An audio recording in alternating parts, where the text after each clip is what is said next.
Post-election, people could be distracted, but once again, anyone in the travel business, this will very likely hurt your business. So keep pressure.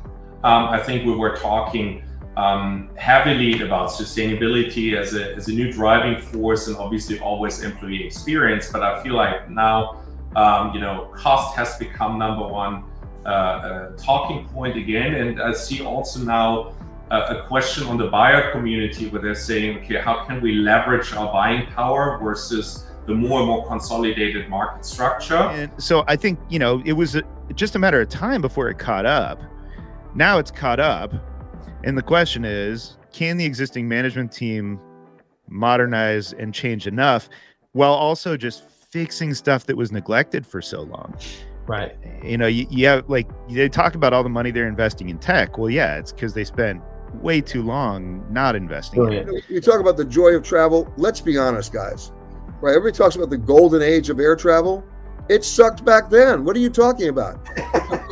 But the deal is this. Every time I go somewhere, somebody says to me, did you have a nice flight? Right? Simple question. You know what my answer is? It's always the same 2-word answer. We landed. I mean, I'm not on the plane for the wine list. United is a premium airline, not because it's the latest fad, right? It's really core to who our passengers are, what the passenger demand is, premium business hubs, how we operate. How are you ensuring that infrastructure work is actually going in a single unified direction? The most important tool is you have to have a common view of what problem you're trying to solve. And for us, our companies are united by this idea of the perfect trip. Right? How do you enable a delightful travel experience?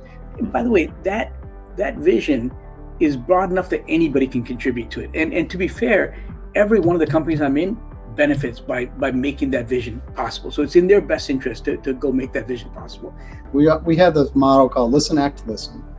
And when we merged our companies, for example, in the sales area and distribution area, we took the best of both. Very hard, but we ended up, I would argue, with an A team.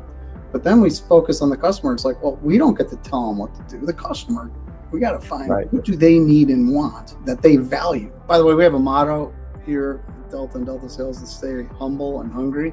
Our ethos and our purpose is to be customer obsessed. As a pure B2B play, we are only as good as the value that we bring to and through our customer base. We've driven a culture here of empowerment, innovation, and performance. As you look at the executive leadership table of Sabre, there's not a single person at my table that was there at the start of COVID.